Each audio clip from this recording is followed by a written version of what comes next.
You are listening to Alex Nanlohi Podcast, to know the Lord and to make Him known.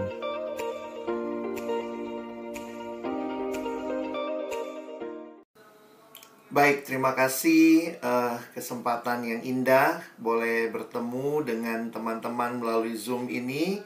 Dan saya bersyukur kesempatan ini Tuhan berikan untuk kita belajar bersama.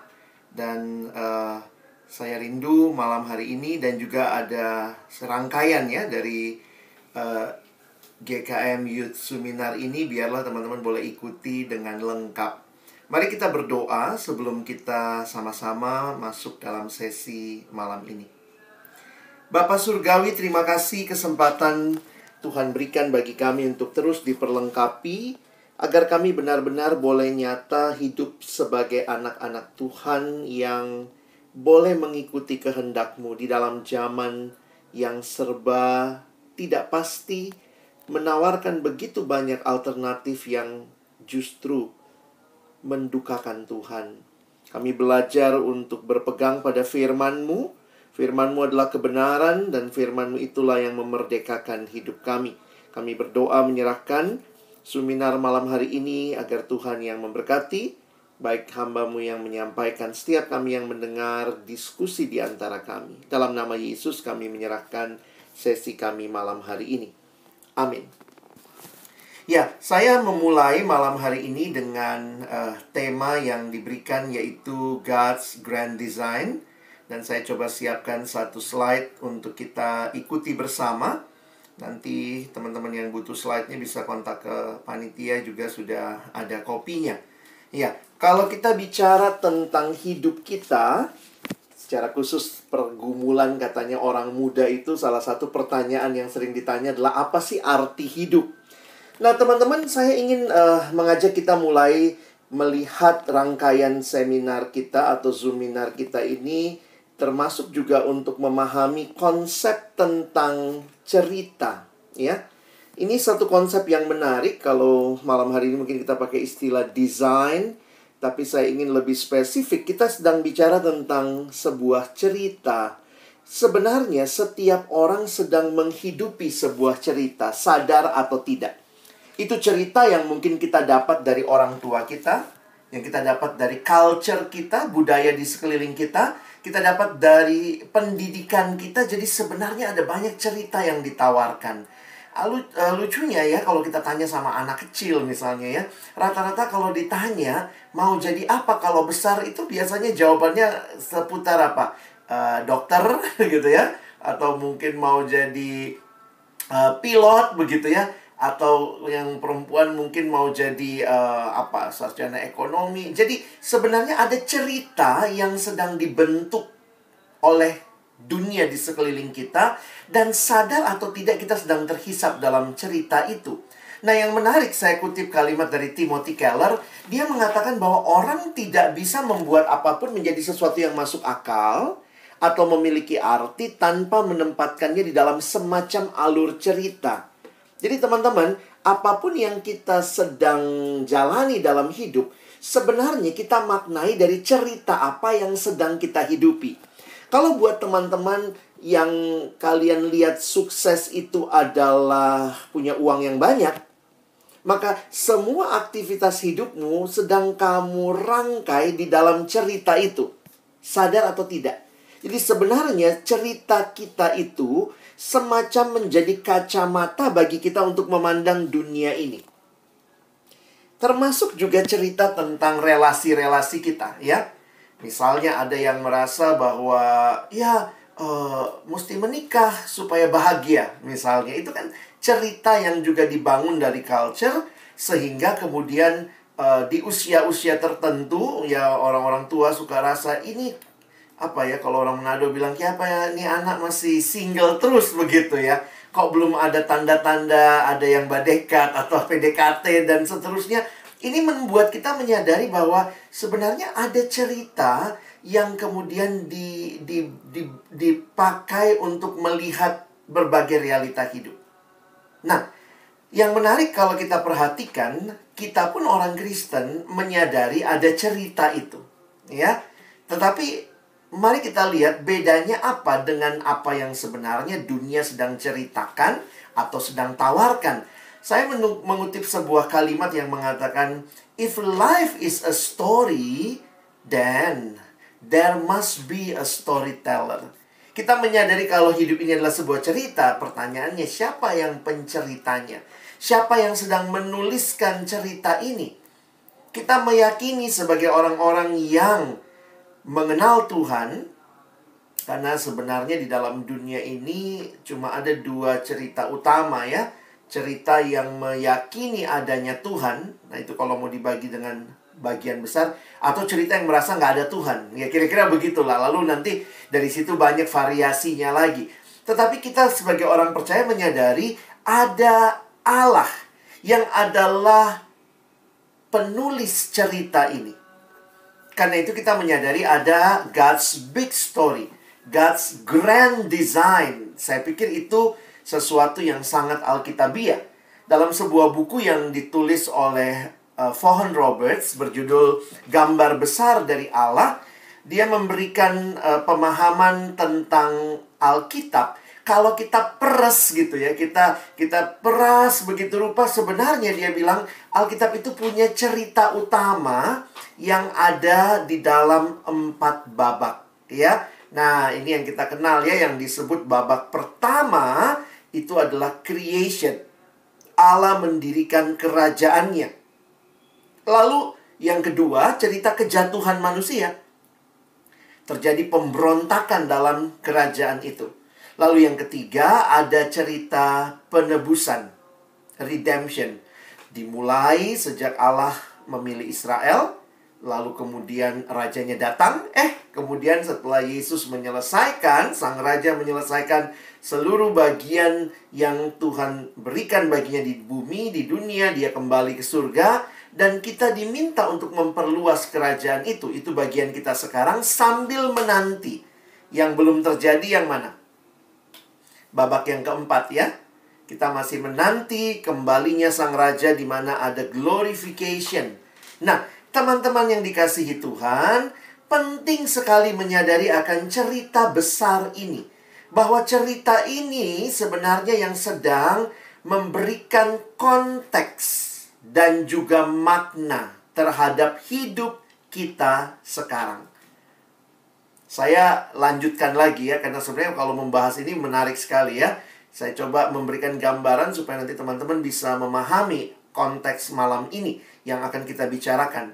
Di dalam sebuah buku yang ditulis oleh Christopher Wright, dia coba menjelaskan lebih lanjut tentang konsep tadi.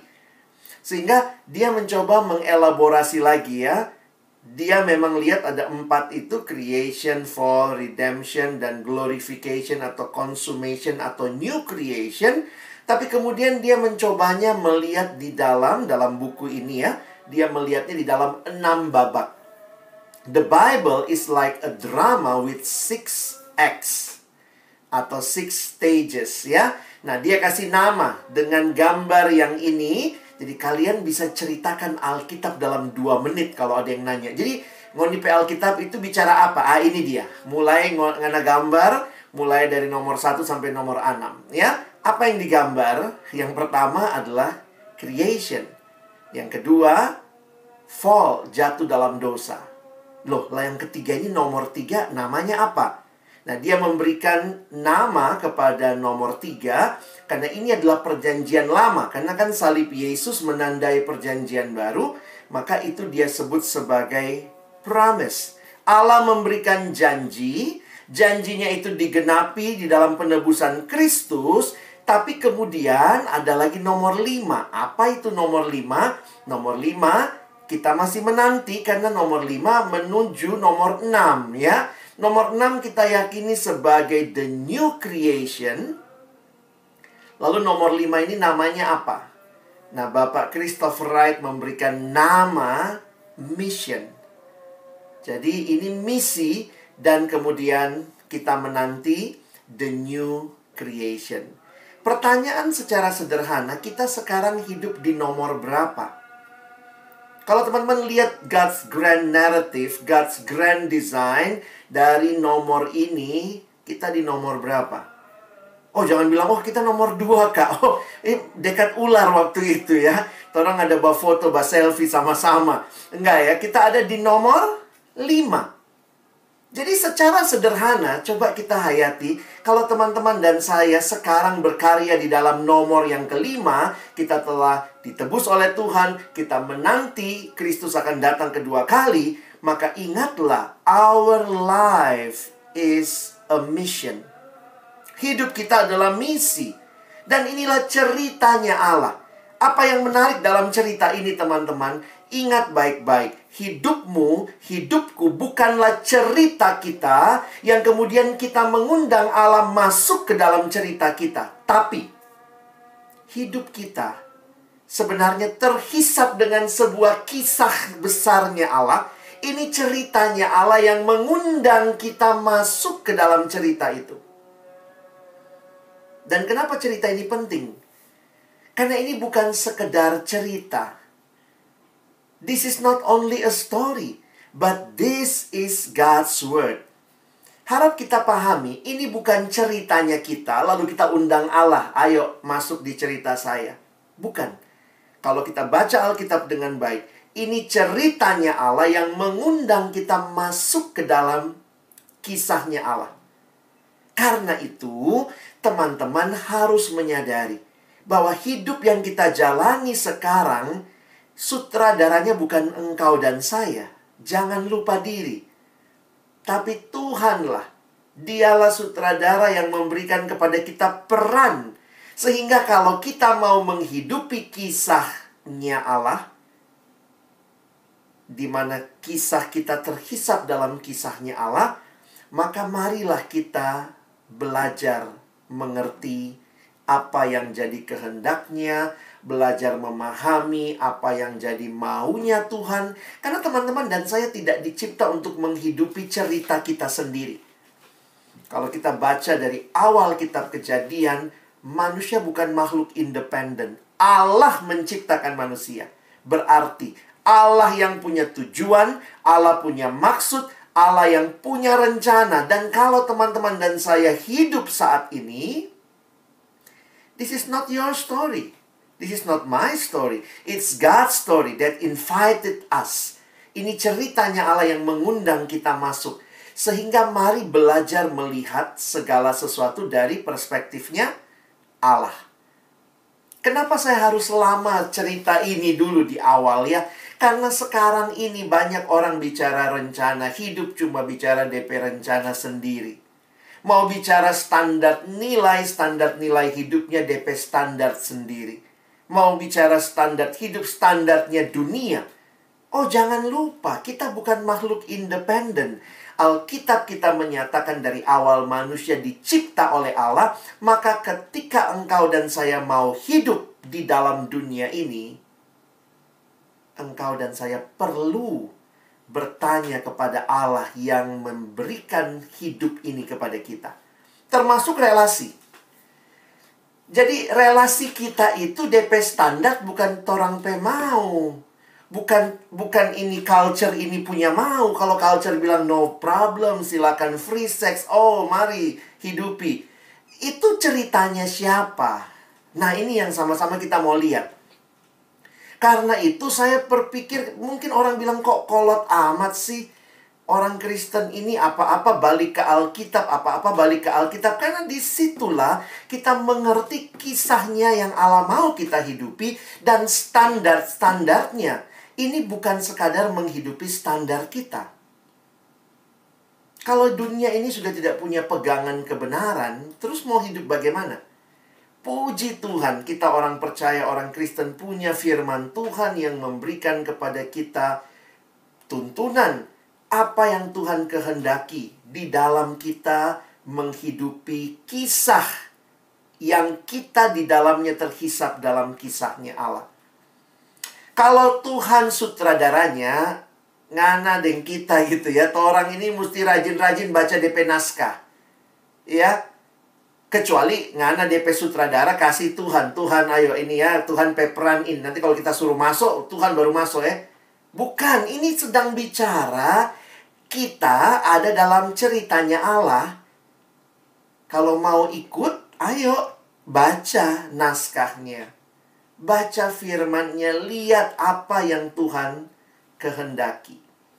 Kejadian pasal yang kedua ayat 18-25 memberikan satu landasan yang kokoh bagi kita untuk melihat secara khusus relasi pria wanita, lebih khusus lagi dalam konteks pernikahan. Kenapa ini penting? Teman-teman, kita bicara nih masuk bulan Februari, semua so bicara Valentine ya, toko coklat so laku sekali begitu ya. Saya ingin mengajak kita melihat ketika dunia bicara love, ketika dunia bicara cinta, ketika dunia bicara kasih, dunia bicara apa? Apakah itu sesuai dengan apa yang Allah kehendaki? Nah, ini yang sama-sama kita mau lihat. Puji Tuhan kita punya kitab Kejadian. Kitab Kejadian pasal yang ketiga, manusia jatuh dalam dosa. Tetapi sebelum manusia jatuh dalam dosa, lihat ini standar yang Tuhan berikan. Sehingga inilah yang harusnya menjadi kerinduan kita, tujuan kita dalam kehidupan kita. Nah, saya ajak kita membaca. Saya sudah tuliskan semua di slide. Silahkan teman-teman lihat ya. Kira-kira seperti apa rancangan awalnya Allah, God's grand design untuk relasi kehidupan suami istri atau pria wanita dalam relasi cinta yang mau dibangun.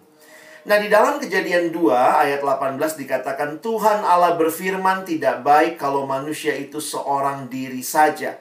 Aku akan menjadikan penolong baginya yang sepadan dengan dia. Saya sambil jelaskan ayatnya ya. Menarik sekali teman-teman, perhatikan. Setelah di Kejadian 1 dikatakan baik, baik, baik. 6 kali dikatakan baik. Lalu kemudian ada klimaks yang dinyatakan bahwa ketika Allah melihat semuanya dikatakan itu sungguh amat baik. Maka pertama kali di Alkitab kita muncul kata tidak baik itu di Kejadian 2:18. Siapa yang ngomong? Siapa yang bicara ini? Perhatikan, itu kutipan langsung. Jadi ini bicara Tuhan berfirman. Tidak baik kalau manusia itu seorang diri saja.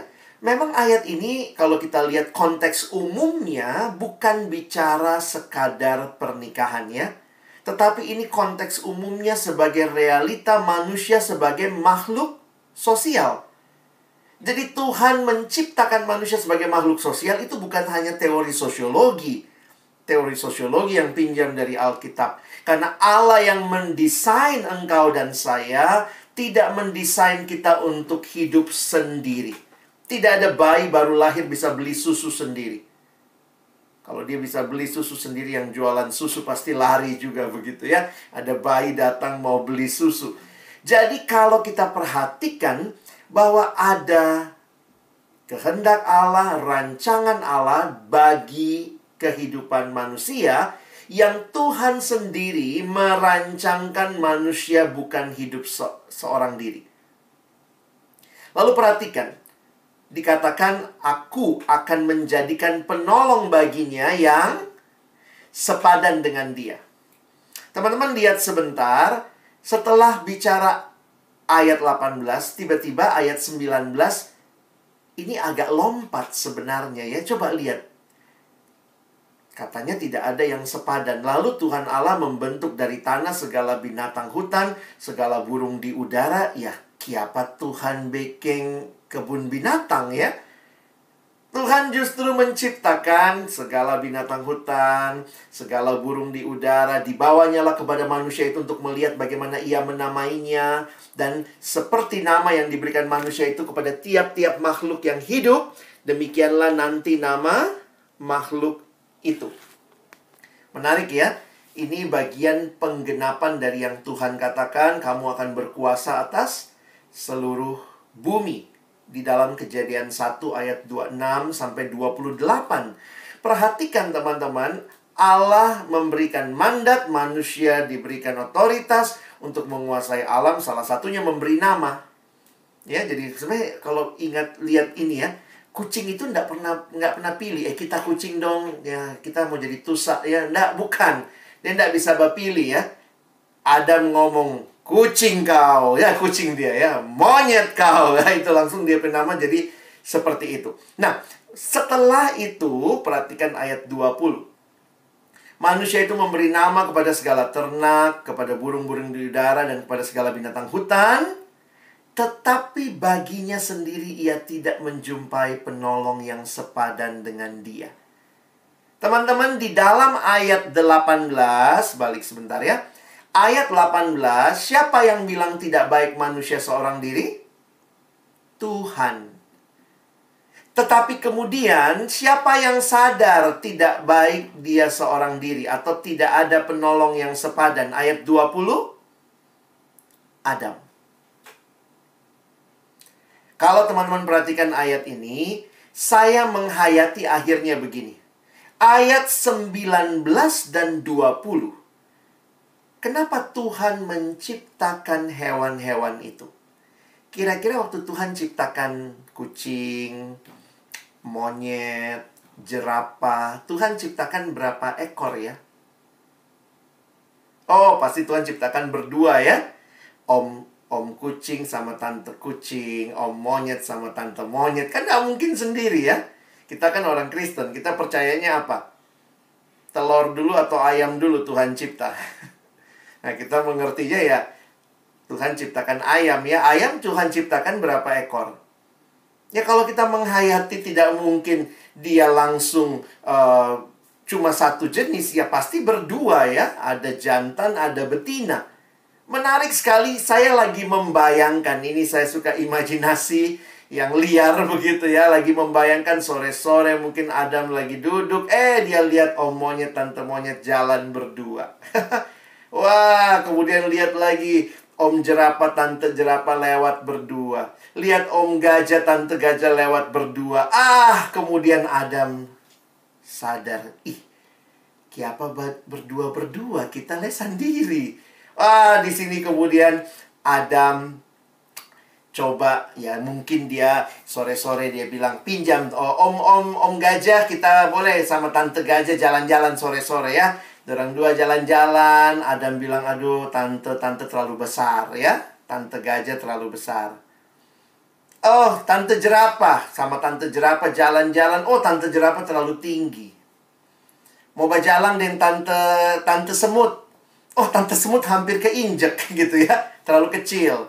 Akhirnya sudah Adam pinjam tante monyet. Asik jalan sama tante monyet berdua. Ini yang paling mirip ya. Tapi kemudian Adam bilang, tante tegak sedikit badannya. Bongkok ulang dia berjalan. Nah, akhirnya sadarlah Adam. Itulah ayat 20. Setelah dia beri nama semuanya. Mungkin waktu dia kasih nama ya, monyet, kau om monyet, nggak ada tante monyet ya. Setelah dia kasih nama semuanya, dia sadar dia tidak ada penolong yang sepadan. Jadi teman-teman, kalau bicara penolong yang sepadan dari ayat ini, apa sih penolong yang sepadan? Saya pikir kita yang terlalu banyak kasih masukan kepada makna itu ya. Penolong yang sepadan, kalau dia S1 mesti sama S1. Kalau dia tingginya segini mesti sama tingginya segini. Itu sudah tambahan menurut saya yang diberikan oleh psikologi, culture. Di dalam Alkitab, penolong yang sepadan artinya manusia. Itu kan karena Adam tidak ketemu penolong yang sepadan. Jadi teman-teman, penolong yang sepadan itu manusia. Dan perhatikan dari apa yang Tuhan lakukan di ayat 21. Lalu Tuhan Allah membuat manusia itu tidur nyenyak. Ketika ia tidur, Tuhan Allah mengambil salah satu rusuk daripadanya, lalu menutup tempat itu dengan daging. Nah, ini operasi pertama di dunia ya. Operasi pertama di dunia yang ya sampai sekarang kita masih pakai prinsipnya ya. Prinsip apa nih? Gimana kalau operasi? Bikin dia tidur ya.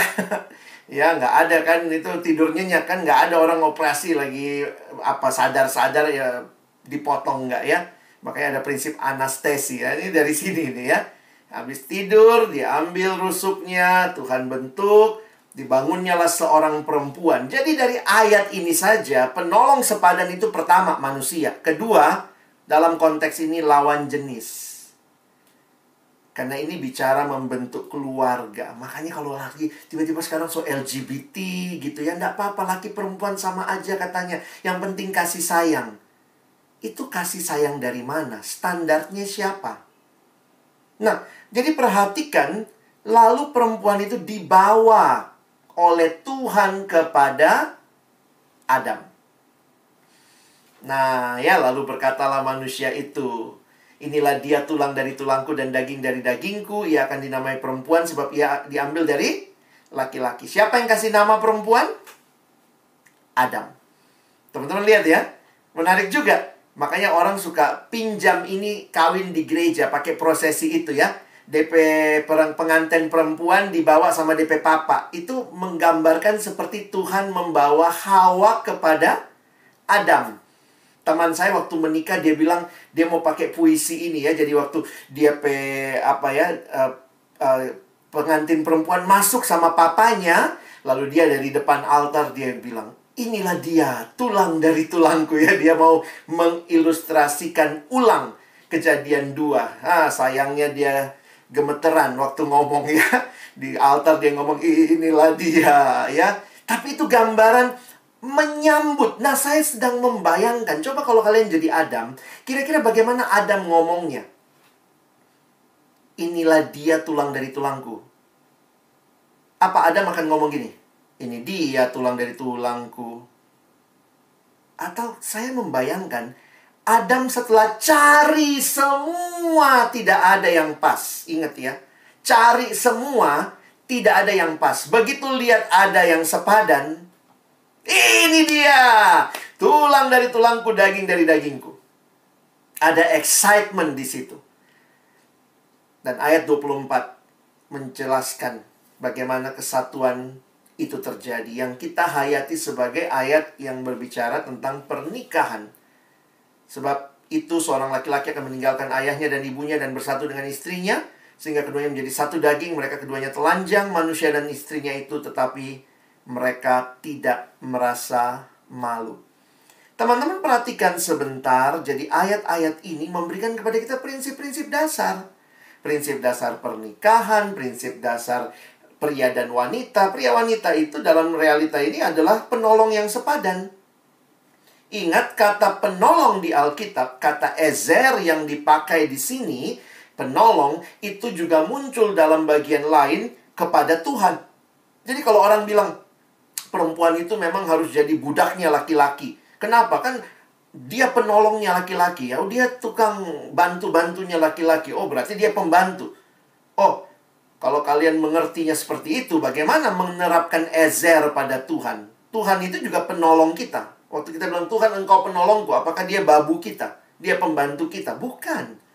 Karena itu kalau orang mengerti istilah penolong yang sepadan, itu bukan bicara yang satu lebih rendah, tetapi bicara kesetaraan, di mana setiap bagian saling membutuhkan. Tentu dengan Tuhan sedikit berbeda, karena Tuhan tidak dalam tanda kutip membutuhkan kita, tetapi gambaran kita membutuhkan Tuhan, itu gambaran ezer di sini ya. Bukan berarti kalau Tuhan penolongku lalu kita suruh-suruh sama Tuhan. Saya pikir bukan demikian kita mengerti hal itu. Nah, saya coba simpulkan beberapa prinsip. Jadi teman-teman, pertama ya, kalau kita bicara dari ayat-ayat tadi, beberapa prinsip penting yang bisa teman-teman perhatikan. Yang pertama misalnya, Allah yang ciptakan laki-laki dan perempuan untuk menjadi penolong yang sepadan. Jadi penolong yang sepadan konteksnya manusia dan lawan jenis dalam konteks pernikahan ini. Lalu pernikahan itu inisiatif Allah. Kenapa? Allah yang menciptakan kok. Allah yang bawa Hawa kepada Adam. Bagi saya itu satu hal yang menarik. Pernikahan bukan cuma sekadar cerita kita, tapi kisahnya Allah bagi kita. Dan disinilah, karena itu buat kita ya, mau bicara relasi apapun itu harus kita bawa kepada Tuhan. Dan nanti waktu mengerti bagian terakhir tadi tentang mereka menjadi satu daging, itu kita bicara seks ya, dalam arti hubungan seks ya. Maka Allah memberikan hubungan seks dalam relasi suami dan istri atau konteks pernikahan. Itu sudah standarnya Alkitab. Teman-teman jangan pikir Allah benci sama seks. Dia yang ciptakan kok. Dia yang mempersatukan Dan relasi itu dinikmati dalam suami dan istri. Konteksnya pernikahan. Karena itu bagi orang Kristen, ya sudah langsung tuh ya, kita menolak. There is no premarital sex. Hubungan seks sebelum pernikahan. Itu dari mana prinsipnya? Ada yang bilang, mana di Alkitab nggak ada? Loh, kita secara logis aja bisa lihat Tuhan memberikan dalam konteks pernikahan, hubungan seks, there is no premarital sex. Lalu, tidak ada juga kita menolak, Kristen menolak extramarital sex. Aduh, masa suami saya dia doang, cuma dia lagi. Ya udahlah, tambah, ada ekstra. Istrinya tambah, masa dia terus begitu ya. Hubungan seks dengan orang lain setelah pernikahan tidak ada dalam kekristenan. Tidak jadi bagian yang kita yakini. Dan karena itu juga tidak ada homoseks, lesbian, bisex gitu ya. Oh, bisa dua-duanya, rasanya mau ke sana, mau ke sini. Tentu dalam dosa, ini realita. Saya harus katakan dalam dosa ini realita. Tetapi bagaimana melihatnya? Teman-teman melihatnya bagaimana? Apakah kita mentoleransi hal tersebut? Atau kita memang menyatakan ini salah? Kita benci dosanya, ya kita kasihi manusianya. Karena apa? Kalau salah, jangan bilang benar. Nanti kita nggak tahu lagi yang benar yang mana. Ini jadi pergumulan ya. Dengan culture yang sangat toleran, rasanya takut menyinggung, tapi sebenarnya nggak menyatakan kebenaran. Memang itu salah satu sulit sekali ya. Tapi kita perlu untuk belajar. Seperti kata Efesus 4, menyatakan kebenaran di dalam kasih. Yaitu kita perlu belajar lah ya. Tentu kita tidak menuding-nuding dosa orang, tetapi kita berdoa kepada Tuhan, kita menegur, kita membangun dia untuk dia sadar, dia bisa melihat itu tidak tepat dan kemudian berbalik dan hidup bagi Allah. Saya pikir itu hidup Kristen. Lalu, karena itu seks dalam konteks pernikahan itu dinikmati, nah saya pikir ini ya, tanpa rasa takut. Tanpa sembunyi-sembunyi. Maksudnya kalau orang selingkuh itu kan sembunyi-sembunyi ya. Tanpa harus membayar. Saya juga sadar betul ya. Jadi kalau kamu dalam menikmati seks harus bayar, dengan pelacur lah, atau mungkin nonton film porno, download bayar dulu, begitu. Saya pikir itu bukan seks yang Tuhan rencanakan. No. Tuhan merencanakan seks yang dinikmati dalam keintiman suami dan istri. Tanpa rasa takut, tanpa sembunyi-sembunyi. Bukan takut ketahuan ya, tentu ya tutup kamar, tapi bukan berarti kemudian kita jadi orang yang kayaknya kucing-kucingan. Karena kita menikmati seks bukan dengan pasangan yang seharusnya. Dan tanpa harus membayar. Jadi semua seks yang dinikmati atau dilakukan dalam rasa takut, rasa sembunyi-sembunyi, harus membayar, saya pikir itu udah nggak tepat. Tapi ada juga yang bilang, wah orang sekarang mah dia nikmati aja. Walaupun salah. Nah itu juga bagian lain dari orang-orang yang menyalahgunakan ya. Nah kalau begitu pernikahan Kristen, saya coba kutip lah satu bagian dari pendeta John Stott. Dia mengatakan, dari ayat Kejadian 2:18-25 tadi, kita bisa melihat pernikahan Kristen disimpulkan dalam bagian 24-25 ini. Dia gambarkan demikian. Jadi pernikahan menurut tujuannya Allah adalah persatuan heteroseksual dan monogami. Oh menarik loh. Teman-teman perhatikan ya, itu dikatakan laki-laki dan perempuan. Lalu dikatakan Adam dan Hawa, bukan sekelompok Adam dan sekelompok Hawa. Bukan. Jadi kekristenan menerima pernikahan heteroseksual monogami yang melibatkan komitmen seumur hidup dan penuh cinta antara satu laki-laki dan perempuan, dimulai dengan meninggalkan orang tuanya, disaksikan umum, makanya nggak bisa ngumpet-ngumpet ya. Kalau menikah lalu kemudian nggak ketahuan, buat kita nggak bisa. Makanya dalam pernikahan ada saksi. Saksinya ada, tapi juga diumumkan ya. Gereja mengumumkan. Dan persatuannya disempurnakan dengan hubungan seksual. Jadi ketika hubungan seksual dipisahkan dari pernikahan, saya pikir itulah satu hal yang paling mengerikan yang dinikmati generasi ini. Seks yang dipisahkan, dicabut dari pernikahan. Seolah-olah bisa menikmati seks tanpa harus menikah, bisa menikmati seks tanpa harus relasi suami istri, bisa nikmati seks kapanpun saya mau. Karena kalau kita bicara mutual, suami dan istri, maka seks yang nikmat, yang indah, bukanlah seks yang hanya dikehendaki satu orang. Kalau satu pengen, satunya nggak pengen, itu namanya perkosaan bisa-bisa. Jadi memang banyak sekali dunia memutar balikannya. Kita lihat pernikahan sejenis di beberapa negara. Bahkan ada gereja katanya yang setuju memberkati. Gereja-gereja yang nggak tahu lagi apa yang mereka pegang begitu ya. LGBT jadi seolah-olah satu hal yang wajar. Dalam pengertian saya begini. Kita lihat ya, anak muda remaja sekarang yang dikagumi itu yang berani belak-belakan. Saya memang seperti ini. Tapi kadang saya pikir gini ya. Mengakui kamu seperti itu, dengan kamu sadar itu yang kamu lakukan atau yang kamu nikmati itu salah, itu bisa jadi dua hal yang berbeda. Karena saya melihat ada orang-orang yang dengan gampangnya sekarang misalnya bilang gini, just follow your heart, ikuti aja kata hatimu. Kalau hatimu bilang kamu gay, ya udah bilang aja kamu gay, ikuti aja kata hatimu. Nggak usah ikuti keluargamu, orang tuamu. Tapi waktu saya baca di Alkitab, nggak ada tuh ikuti hatimu. Alkitab malah bilang gini, hati-hati dengan hati. Betapa liciknya hati, sudah jatuh dalam dosa. Nah, di dalam Alkitab yang disuruh ikuti firman Tuhan.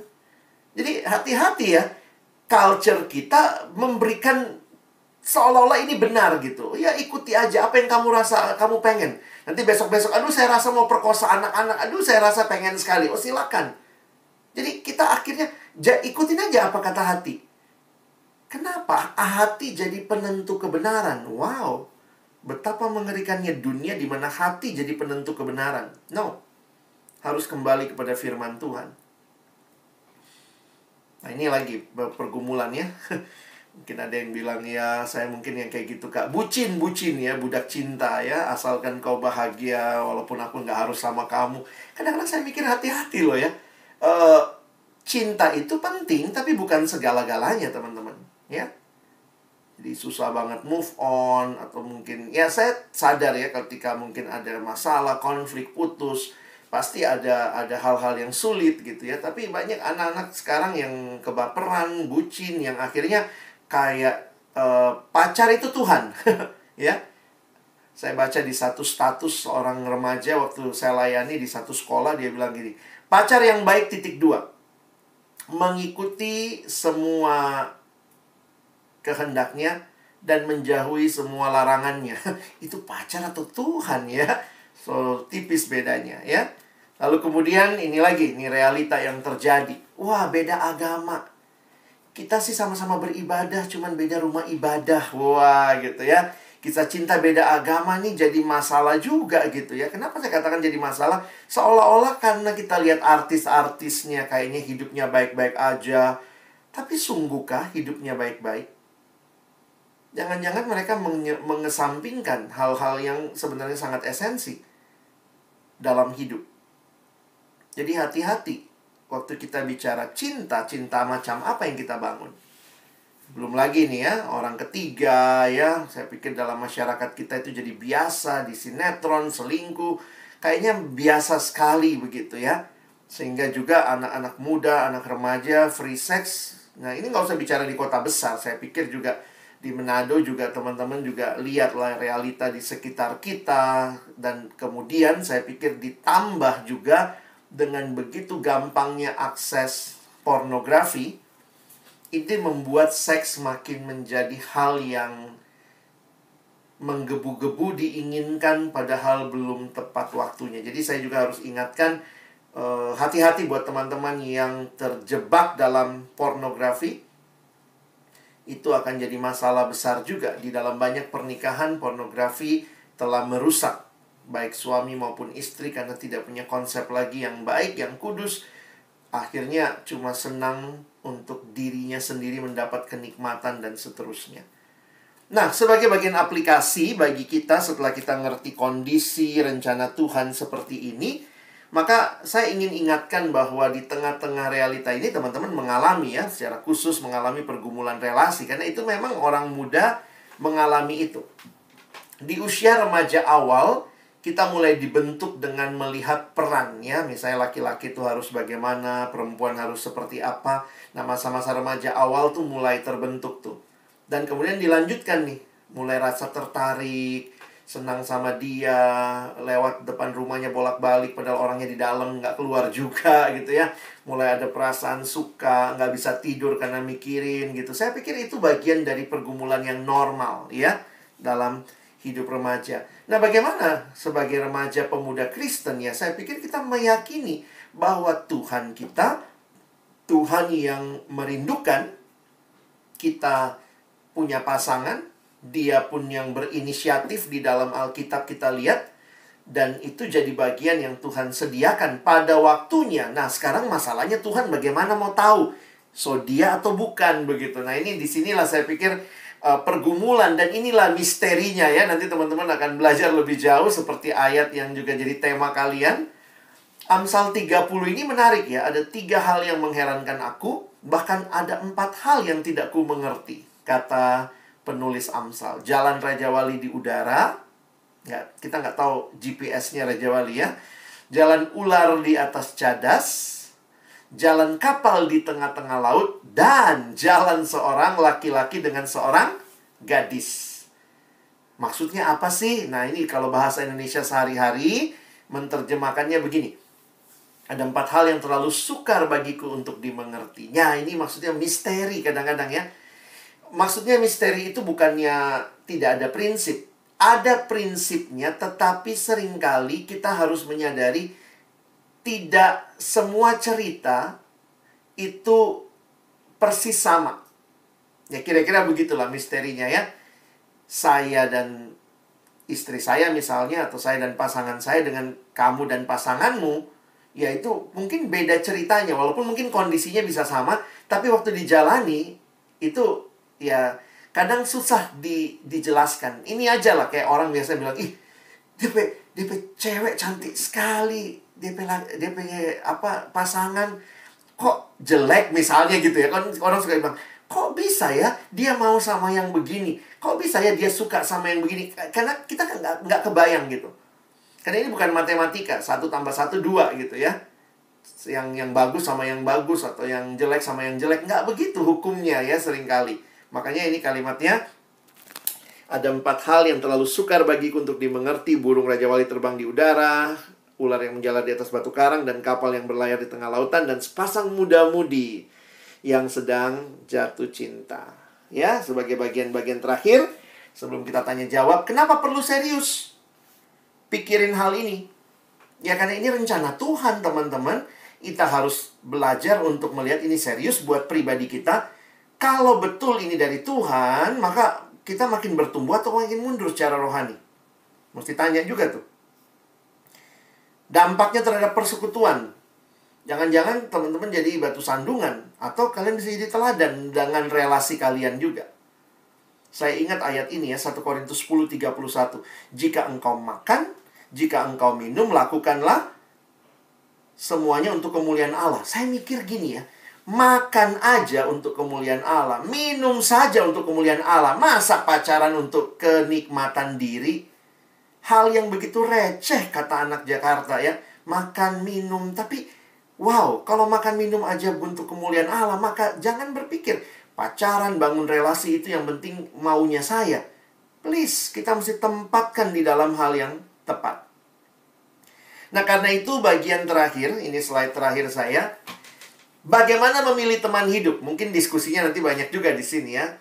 Saya harus katakan, ingat, ada banyak aspek yang terkait. Ingat ya, banyak aspek yang terkait. Jadi jangan hanya fokus satu aspek. Saya banyak dapat DM di Instagram, teman-teman yang tanya, yang bergumul, lalu biasanya bilang, iya kak, gue sayang banget sama dia. Kalian ini, saya bicara kalian karena saya merasa juga ada sedikit beda generasi ya. Generasi teman-temanku yang lebih muda, Dan saat ini generasi yang sangat mengangkat tinggi perasaan. Chemistry. Apalah istilah-istilah chemistry, perasaan, passion. Padahal di dalam relasi, teman-teman, itu perlu nggak? Perlu passion atau gairah kita dalam arti kita punya perasaan yang menggebu-gebu setiap kali mau ketemu orang itu.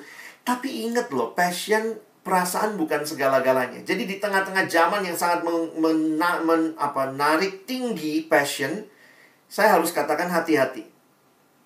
Beberapa anak bilang gini, "Kak, gue nggak lanjut sama dia." Kenapa? Aduh, nggak dapat chemistry-nya. Oh, terus saya tanya, chemistry yang kamu maksud apa? Dan kemudian seolah-olah chemistry itulah penentu dia lanjut atau tidak. Saya harus katakan bukannya berarti kita lanjut tanpa chemistry, tetapi saya melihat begini, chemistry itu bisa dibangun dan perlu dibangun.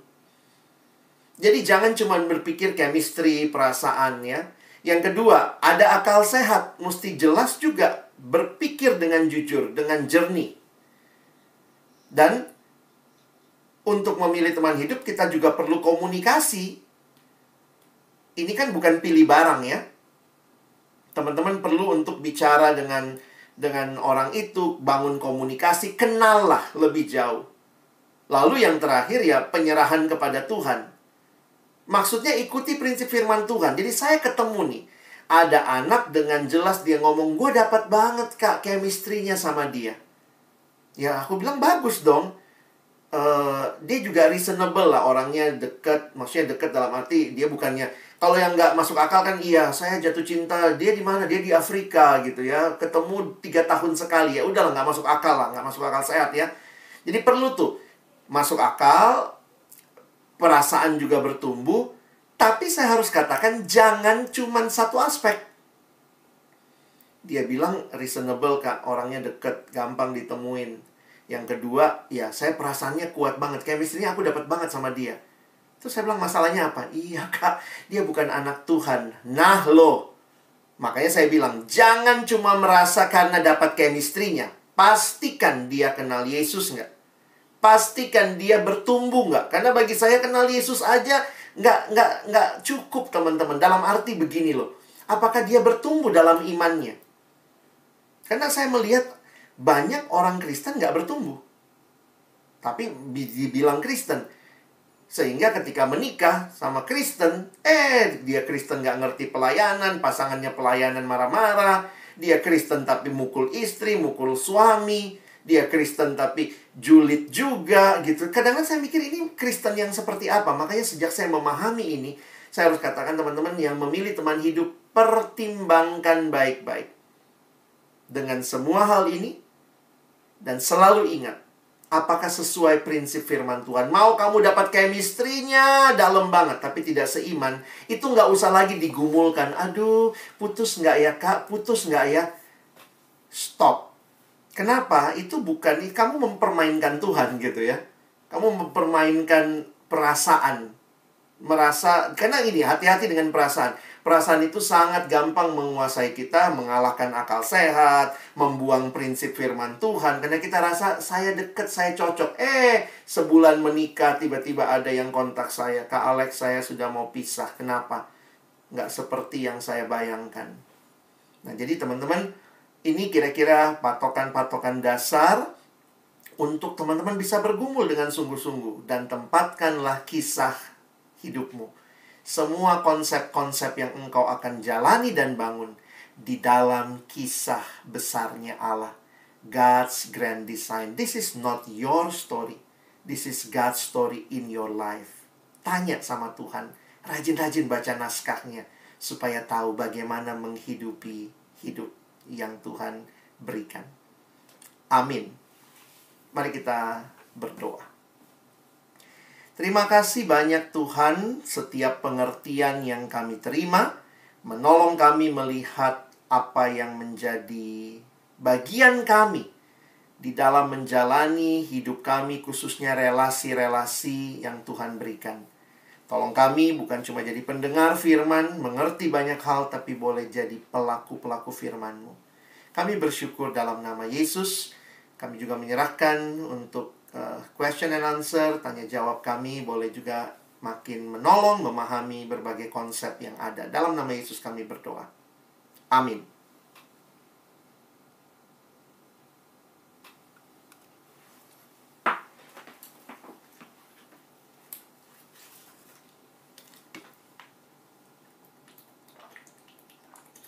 Oke teman-teman, terima kasih juga untuk Kak Alex, untuk materinya yang luar biasa, sangat diberkati. Pada malam hari ini juga ada Q&A. Jadi teman-teman, malam hari ini ada 2 cara. Jadi apabila teman-teman ada pertanyaan, dan juga sementara tadi materi juga sudah ada teman-teman yang sudah menyampaikan beberapa pertanyaan. Tetapi kalau masih ada, apabila ada pertanyaan dapat menyampaikannya lewat chat private Zoom ke Q&A, atau bisa juga lewat Slido pada link atau barcode yang telah ada di layar. Jadi untuk teman-teman yang mungkin malu untuk diketahui namanya atau pertanyaannya yang begitu private, boleh lewat Slido.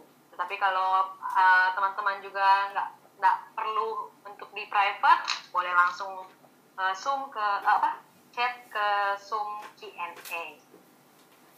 Oke, cukup jelas. Dan tadi sementara materi sudah ada beberapa pertanyaan yang masuk kepada panitia, dan saya akan membacakan pertanyaannya 3 dulu. Kalau waktunya masih ada, nanti akan dibacakan lagi untuk pertanyaan-pertanyaan selanjutnya.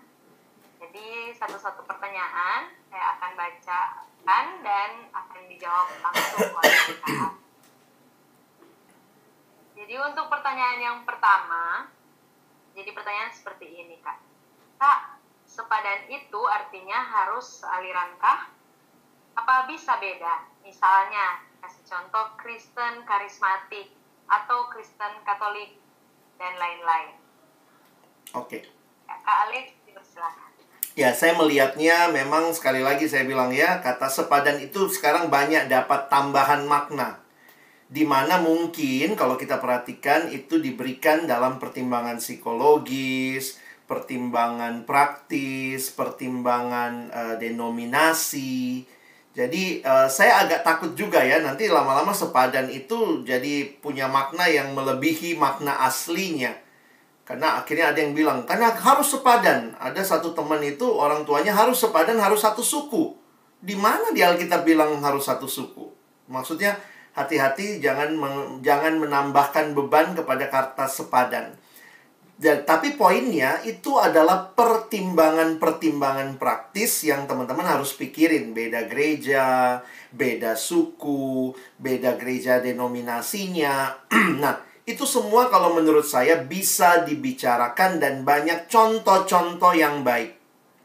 Jadi, misalnya saya punya contoh dari seorang kakak rohani yang ketika mereka bergumul, ya memang teman-teman mesti pahami ya, ketika akhirnya kita memutuskan membangun rumah tangga, ini secara khusus kalau sudah makin serius, saya sih menganjurkan lebih baik pilih gereja mana di mana kita mau sama-sama beribadah.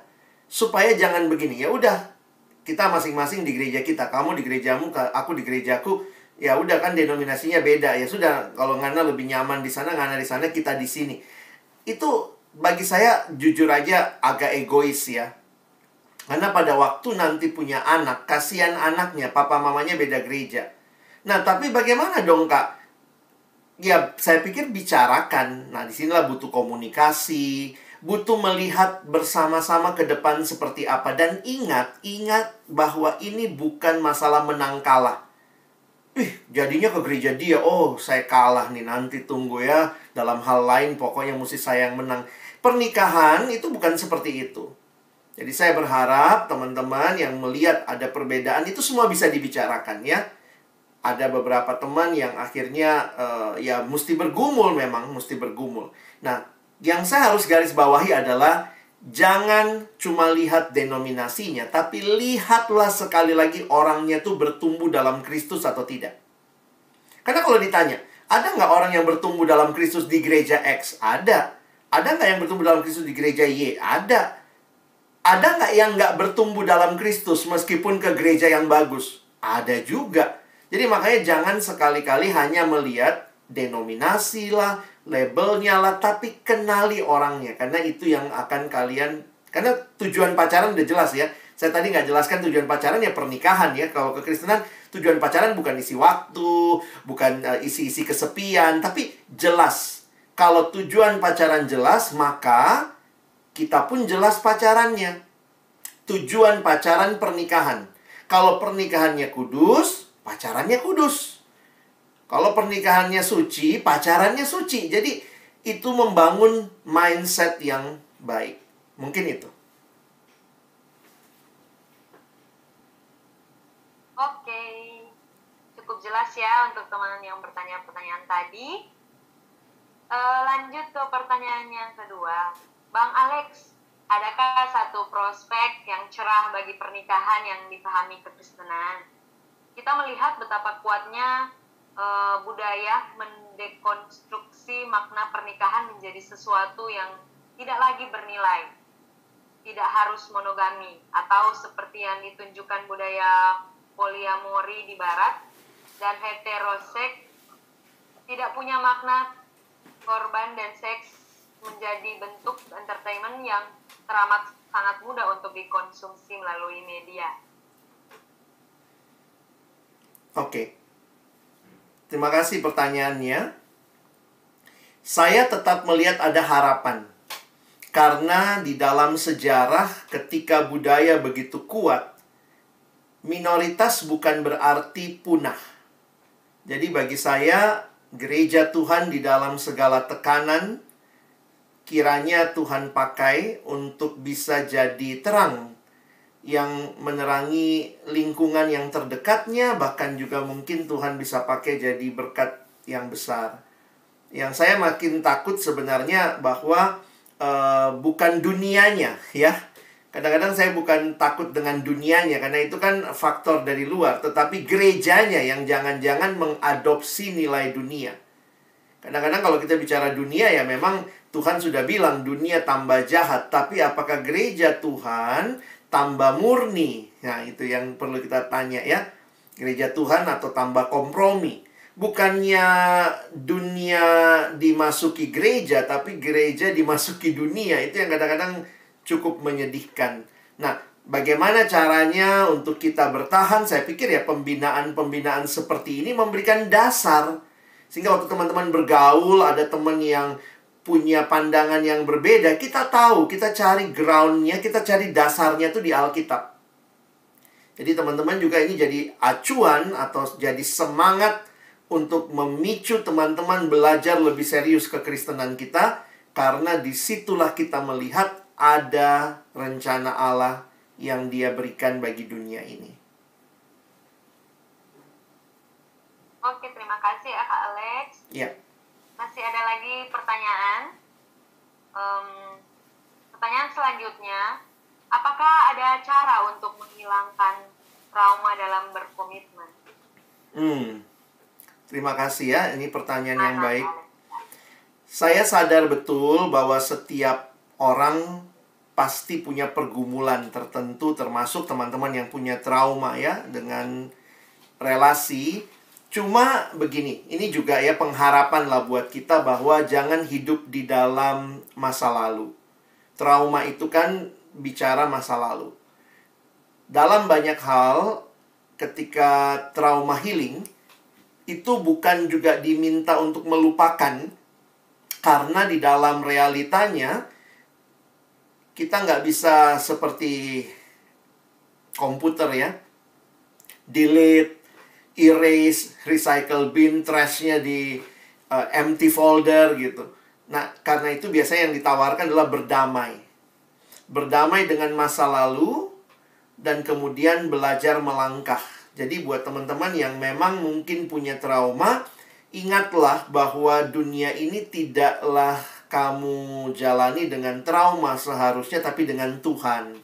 Tuhan yang sanggup memulihkan, memberi kelegaan, Tuhan yang memberi pengharapan. Saya pikir itu bukan klise ya, tetapi itu sebenarnya sungguh-sungguh kekuatan kita. Kalau teman-teman butuh pertolongan, silahkan coba kontak hamba Tuhan. Saya pikir ya hamba Tuhan di gereja, di lembaga-lembaga konseling yang mungkin juga bisa menolong untuk trauma ya. Jadi saya nggak tahu nih benar-benar trauma atau cuma masalah susah move on. Karena itu dua hal yang berbeda ya. Kalau trauma itu kan sampai sudah pengaruh ke fisik. Tiap kali mau melakukan itu jadi kayak ketakutan, entah dia bisa psikosomatis. Kalau cuman susah move on itu masalah baper ya. Itu masalah be realistic ya. Kamu udah tidak bersama dia, be real lah ya. Nggak bisa kita berharap kepada yang tidak. Cinta itu kan tidak mungkin bertepuk sebelah tangan ya. Adam lihat Hawa ya, ini dia tulang dari tulangku. Jadi kalau dia nggak ngelihat kamu tulang dari tulangnya ya udah gitu, move on gitu ya. Meskipun perasaanmu kuat banget, makanya jangan merasa perasaanmu lah segala-galanya ya. Pakai akal sehat juga. Thank you. Iya. Kak, masih ada waktu. Boleh. Jadi akan dibacakan satu pertanyaan lagi. Silakan. Jadi pertanyaan yang berikutnya, bagaimana cara untuk menghilangkan pikiran kotor, salah satunya porno, di mana saya sudah berusaha untuk berhenti, tetapi tetap aja kepikiran mau nonton. Iya. Terima kasih. Terima kasih ya pertanyaannya. Ini pergumulan banyak orang ya. Saya pikir kalau ada sesi khusus membahas hal ini, ada banyak bagian Alkitab yang menolong kita, termasuk juga langkah-langkah praktis menurut apa yang kita baca dan lihat di Alkitab. Mungkin secara sederhana saya harus ingatkan begini, bahwa dosa itu membawa salah satunya polanya kecanduan, termasuk pornografi ini. Dan kecanduan itu sebenarnya membentuk sebuah kebiasaan baru dalam hidup kita. Jadi makanya dalam sebuah buku yang ditulis oleh James K.S. Smith, dia menggambarkan bahwa dosa itu seperti membuat liturgi dalam hidup kita. Nah, jadi cara menghilangkannya, kalau kita kayak sudah biasa ya, bangun tidur, nonton porno, masturbasi, puas, selesai mandi, besok begitu lagi, bangun tidur, itu liturginya sama tuh. Nah, dalam liturgi yang sama seperti itu, memutus rantainya itu seringkali tidak mudah. Ya, jadi perlu misalnya entah suasana baru kah, tapi yang salah satu yang saya pikir begini, teman-teman kita terbukalah. Buat teman-teman yang lagi punya pergumulan begini, ayo kita datang kepada orang-orang yang tepat, hamba Tuhan, konselor, mungkin kakak rohani yang memang kita rindu ditolong, ya. Saya harus ingatkan bahwa ini pergumulan banyak orang, dan kayaknya memang perlu diadres dengan lebih terbuka. Jadi bisa jadi begini, kita aktif melayani di gereja, tapi pornonya jalan terus. Jadi itu kan jadi kayak kontra ya. Nah, disinilah kita butuh keterbukaan, saling perlu punya kelompok kecil kali ya, yang sama-sama jadi support system, terlibatlah dalam small group yang mungkin disediakan oleh gereja, ada komisi pemuda atau apa ya. Itu jadi tempat di mana saya pikir ya kita terbuka lah, tolongin saya dong gitu ya, baik doa, mengingatkan, nah atau juga kita diskusi gitu ya. Jadi saya pikir ini satu hal yang teman-teman perlu. Saya juga sadar betul ya, saya terperangkap pornografi dari kelas 5 SD soalnya. Dan itu sama, prosesnya itu otak kita itu kan nggak mungkin delete all, erase all, hilang semua. Nggak begitu hidup kan. Bekas-bekasnya ada di memori kita. Nah, pertanyaannya adalah apa liturgi yang kita bangun supaya tidak membangkitkan memori itu. Nah, ketika itu lagi muncul begitu kuat, kita menyerah lagi, itu terus lagi makin dalam.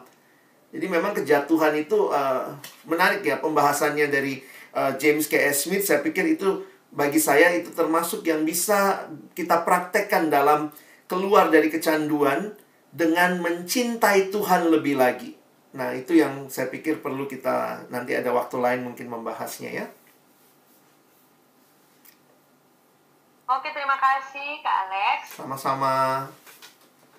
Dan berhubung waktu kita sangat terbatas, teman-teman, jadi untuk pertanyaan cukup sampai di sini, dan untuk teman-teman yang mungkin tadi sudah chat pertanyaan akan tetap dijawab, tetapi dijawab secara langsung dan nanti diatur oleh panitia.